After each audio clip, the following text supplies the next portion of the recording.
Hey, Fly Fishing Insiders, we are here with Togen's Fly Shop, and Justin and Stanton are here again. Hey, guys.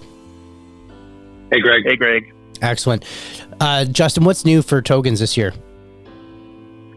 This year, we're really expanding on the Euro nymphing hook, jig hook, and slotted bead setup.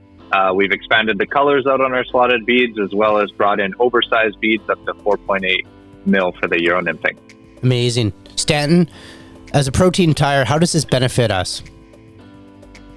You know, the slotted beads and jig hooks are fantastic as, for Euro nymphing applications in the rivers. They, they ride inverted. They don't pick up on the rocks. They're great. But one of the things that I've really enjoyed using them for is for stillwater patterns, such as leeches and nymphs.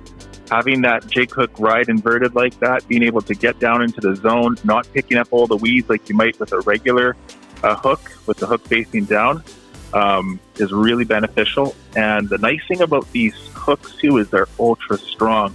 I've held some big fish, some big bull trout, and some big panache with them on smaller hook sizes like 14 and 16, and they're holding the fish. So I think people are really gonna like these hooks and beads. Truly amazing. Justin, where can we find these products? You can find both the slotted beads and the jig hooks on our website at togensflyshop.com. Awesome. Let's get back to the show. Welcome to the Fly Fishing Insider Podcast. I'm your host, Greg Keenan. This is Season 3 of the Fly Fishing Insider Podcast. In this episode, we aim to bring you the biggest and best stories from those who work and make our fly fishing industry truly great. The Fly Fishing Insider Podcast dives deep into the past, present, and future of all our guests, uncovering their amazing stories and journey. Join us each week as we interview a new podcast guest. Also, if you're new to the show or not yet a subscriber, make sure you hit subscribe after this episode.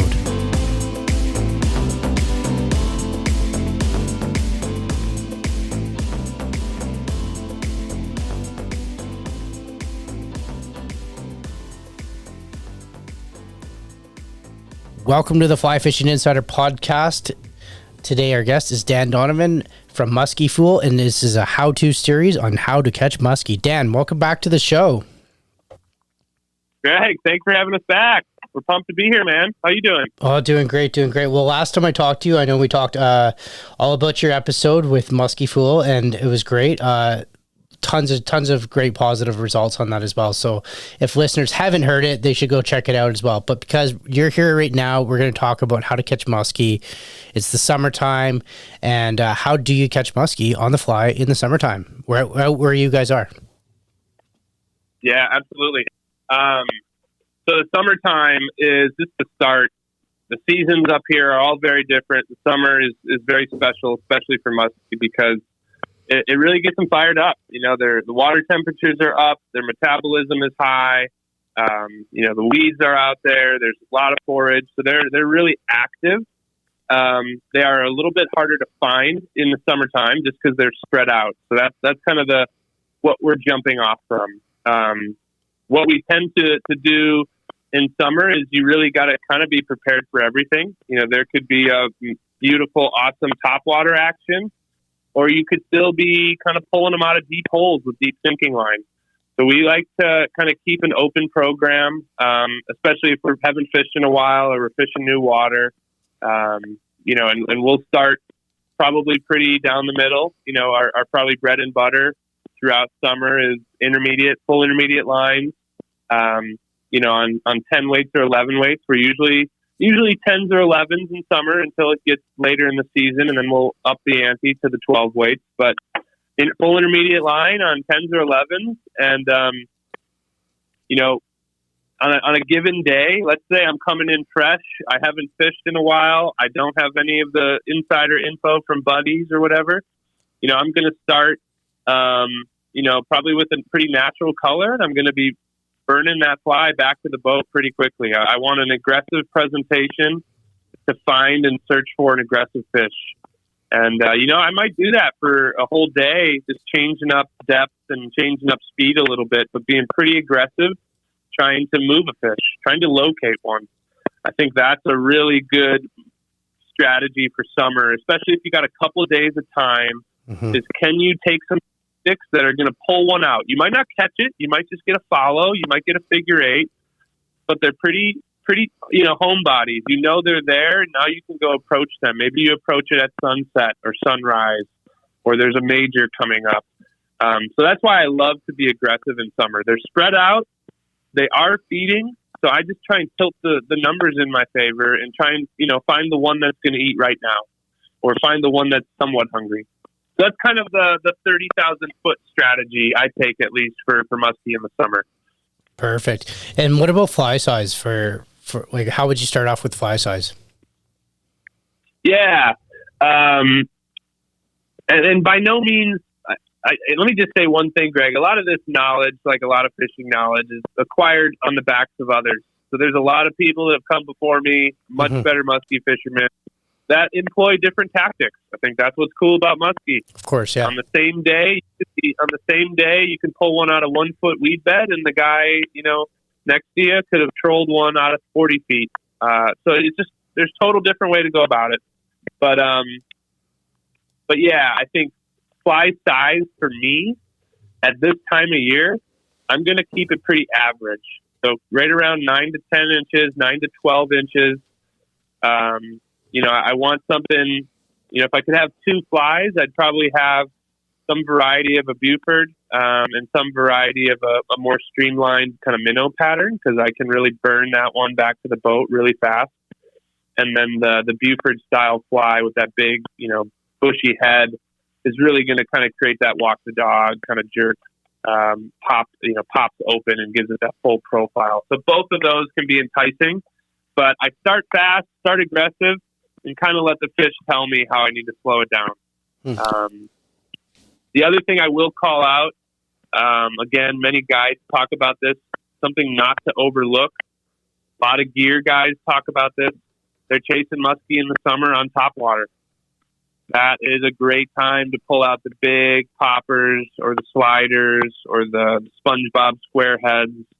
You name it. You get a big piece of foam, some bucktail feathers and flash, and a couple sharp pointy things, and that's going to create enough water disturbance to kind of piss the local resident off and make them come take a look.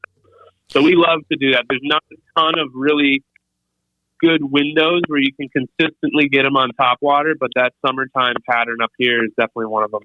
And topwater's no doubt floating lines. And is there a technique that you're doing with the rod or anything like that to aggressively make them chase it even more so? So I'll give you one that, again, not a secret of mine, but a little musky secret. What I love to do is go pretty aggressive topwater pattern on an intermediate line. And what ends up happening is the amount of water disturbance. You get that intermediate line pulling the fly down, but the fly is so buoyant it can't not float. So it kind of works like a really loud, floating suic. The strip pulls it down, the pause wobbles back up, but it's making a lot of noise in the water. So that's kind of like one of my favorite ways to fish them on top. You can absolutely go full floating. And again, there's different patterns here. So you can, kind of have a popper setup, which you're really maybe trying to slow chug that popper along. I like to reverse those popper heads and work them kind of like sliders or divers. And then, one of Brad's SpongeBob square head patterns is literally a large 1 inch by 1 inch foam block that just makes a big splash. So a lot of it is surface disturbance. There's not a lot of subtle topwater presentations for muskie. So, you can get to walk the dog side to side, but it's really about kind of creating that noise so they know what to locate. So, Dan, you talked gear, you talked flies, you talked presentation. What about location? Where would we locate these fish? Yeah, so summertimes in rivers, you kind of have an open menu. It actually can kind of be the time of year where it's a little tough because you got to really deal with the full canvas on rivers. So, part of that aggressive approach with our fishing is going to enable us to cover the most amount of water. So I'm going to start the day and I'm going to really have a running list of, we got timber, we got weed pockets, we got mid-river structure, we got bends, we got deep water, I have fast water, and I have, some pocket water, and I want to fish all of that, and then start to say, okay, we've started to locate them, because really in summer they can be spread out. They can be in any of those areas. One area that they're in summer more often than they are in other seasons is some of the faster, swifter currents. Sitting behind a boulder in a really swift section is a good summer locale that they might not be in fall. But I didn't mean to kind of deflect that question, but that's, I think, the blessing and the curse of summer is they're very active, but they're also very spread out. So you got to work to find them. Okay. You got to hit every piece. What about in a lake setting? Yeah. So lakes can be very different. You got big, deep gin clear. You got some of the shallow stain stuff in Wisconsin. Honestly, a lot of the lake fishing we do in Wisconsin for muskie on the fly is that tannic stained water. It's probably got some creeks flowing in and out of it. And all of that leads to it being really vegetation as being the primary fish locator. So, we're kind of following them out of the spawning beds in summer in the shallow, warm spots of the water where there's lily pads and milfoil and then cabbage, and really following them, all the way into summer where they're going to start to locate on weed edges, on inside bends of weeds. They need that little cover to give them some safety and also give them some ambush, but they don't need a lot. So, if I'm in a boat in summer, I'm probably finding, some really good thick weed edges near major structure points. So if you get a nice weed edge that's near some rocky drop-offs or near some, neck down water, I'd target that weed edge. Again, I'm generalizing. Every body of water is different, but for the most part, I'm probably putting the boat in, maybe 15 feet of water and fishing it all the way up into the shallows. So I'm working that fly through anywhere from a foot all the way back to the boat in 15 feet. And you'll be surprised in summer, especially that early summer, they can still be in lakes, especially really tight to shallow cover. I mean, a couple feet of water, lily pads, milfoil, cabbage. That's kind of our favorite hunting ground for them on the lakes. Cool. Does water temperature have anything to do? Do they have a preferred water temperature? Absolutely. I think that's probably, I definitely will. I'll throw it out there. I do succumb to the whole solar lunar craziness. I follow it. Does it work? I'll let you know in 50 years. But water temperature, I think, is for sure a driver. So you have, kind of the musky hunter. Jim Sarek's actually got, I think, a 7 degrees of musky is his little article, which is really good to go check out. He kind of breaks it all down, but effectively you have really cold water in the winter that starts to get warmer. Once it starts to get warmer, they get triggered to go spawn. And then, that slowly trigger, once they're done spawning, that starts to increase their metabolism. I really like to start fishing for them in spring, right around 55 degrees or more. It's kind of this indicator that they're probably done spawning and they're probably getting fired up. And then really ride that all the way, the 60s. 60s can be fun on both sides, on the drop from the fall down and on the spring increase up. There can be a lot of good action from, 60 to 70 degree water temp. Once you start getting into the 70s, their metabolism still stays pretty high. But they start to get a little lethargic after about 77 degrees. That dissolved oxygen goes down, and it's not ideal for them. And we really try to stop fishing for them once it hits 80. So we'll give them a break when it hits 80, and then pick it back up. Once it gets down into the 70s, and then again on the drop into fall. You start fishing them in the as it's dropping into the 60s, dropping into the 50s. It can be really special. It can be a lot of action, a lot of good fish. And then a couple things happen. You hit a certain temperature degree on the lakes, you run into turnover, which can kind of shut things down for a little bit. Not an issue on the rivers, but the rivers, you do have to fight with river flows, which can be a little up and down in the fall. But then you hit the zone, which I think can be harder, but one of the more fun zones, which is that late fall, sub 40 degrees water temp. It's kind of like the opposite of summer, where now they're really obvious to find. It's really easy to say, like, there's probably a muskie or two there because they're piled up, but they are a little more lethargic. So you really got to entice them. A lot of times in that late fall, we might have seen that one fish 5 or 6 times in a day. Just a little follow there, a swipe there, a mouth there, and then you finally get them to eat. So it can be a little bit of a different chase. Cool. That kind of cover that for you? Yeah, oh, definitely. I mean, it was super, super knowledgeable, and I'm sure it's going to help out a lot of listeners as well. One of the things I recall about our first interview is how adamant you were about the figure eight. So I'm going to bring that up again. How important is the figure eight in musky fishing? Yeah, I mean, I said it on the first one. I think it's probably one of the most important things. Like, I think what I said on the first one is if you're not figure eighting, you are missing a lot of fish. And that's just what it boils down to. I don't know why. I don't know anybody that does know why they do it, why they follow, why they're not scared of boats, why they appear out of nowhere on the 8th figure eight to eat the fly. I just don't know. But I know I see a lot more fish. I catch a lot more fish when I stay focused. I execute a good figure eight. And, yeah, I mean, the hardest thing, I think, one of the hardest challenges in fly fishing is, being 2 days into a musky float, haven't seen a fish, and still executing that 4th figure eight perfectly after every cast. Mm-hmm. But you fish for them enough, and you just know that moment that you let your guard down is the moment they're going to come up and give you the musky middle finger, and you just got to be ready. The musky middle finger, I love it.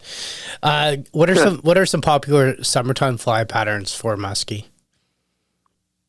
Yeah, so I talked a little bit about topwater. Mm-hmm. There's a lot of different ways to skin the cat on that one. You got the popper style, slider, diver style, and then I think Brad's SpongeBob Squarehead is really kind of those. That's what I'd be looking at. It's something with foam, something that makes noise. It doesn't have to be crazy big. 10 inches. It's really about that noise and that movement. I like to fish black top waters. It's kind of just a personal thing, but it does work for me. I think that profile up against the sunlight or at night against the moonlight, really it's easy for the fish to see that on the top of the surface. So, if you're looking at our website, we call our Topwater series the Horny Hodag. And if you're not from Wisconsin, you might miss the Hodag reference. It's kind of like our Wisconsin's version of Greek mythology. We have our little Hodag creature, the Cyclops. But, those are good topwater patterns to start with. Definitely check those out. But if it's got foam and it's 10 inches, probably going to be just fine for you. Awesome. Just a couple other non-top water patterns for summer. I'm going to probably make a plug for you to fish a Buford, or we call Bigfoot, a bushy deer hair head style fly anytime in the season. They might be a little old school now, but they catch fish. They catch fish all the time. Singles, doubles, articulated, you name it. There's just something about how that moves in the water that I think you should probably have in your box no matter the season. Awesome. Hey, Dan, that's super knowledgeable. I know I got, like you said, the 30-foot view of how to musky fish. All these products are available, no doubt, at your shop. Tell us a bit about the shop. Yeah. So, one-stop shop for muskie, first online and first muskie-only fly shop. And that's really, if it's for muskie on the fly, we got it. We got a lot of the crazy nuanced stuff that some of the gear junkie experts are playing around with, but we also do, a muskie starter kit. We put together a really good rod, really solid reel, really good line, few flies and leaders. You're good to go fishing. So if you're just getting into it, or you want a good deal on a setup, I talk to a lot of beginners, and that's what I try and put them into, because it's gonna the gear won't be the problem. Let's put it that way. Never is when you're musky fishing, that's for sure. So, Dan, really quickly, where can listeners find you at, and where can they reach out to you if they have any more questions about musky fishing, how to get involved with the sport of musky fishing, or if they wanted to pick up some musky-specific gear? Yeah, for sure. So I'll make a couple plugs for us and a couple other orgs. Hit us up at our Instagram or Facebook. So that's at Musky Fool. That's Musky with a Y. Our website and online shop is muskyfool.com. You can find our phone number or email on the internet by just Googling us. And, we're an online fly shop, but we try and give you that local feel. So if you want to call us up, you'll be talking to me, and we'll be talking about musky stuff. As far as if you want to get involved, the only other organization I would plug is Muskies Inc., national organization with a bunch of local chapters. Check out their website. You'll meet a bunch of other musky fishermen, gear, fly, and everything in between. And they do a lot of good stuff. So give them a holler as well. Perfect, Dan. I'm going to put all those details within the show notes so that the listeners can find you and find the other mentions within this podcast. So, as always, I always learn so much talking to you about musky. So, Dan, I want to thank you again for being a guest on the show. Thank you, Greg, man. Always a pleasure. We're glad to be back. All right, guys.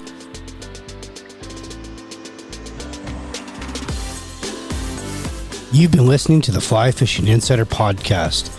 If you enjoyed this episode, tell us by liking this episode and subscribing to the show.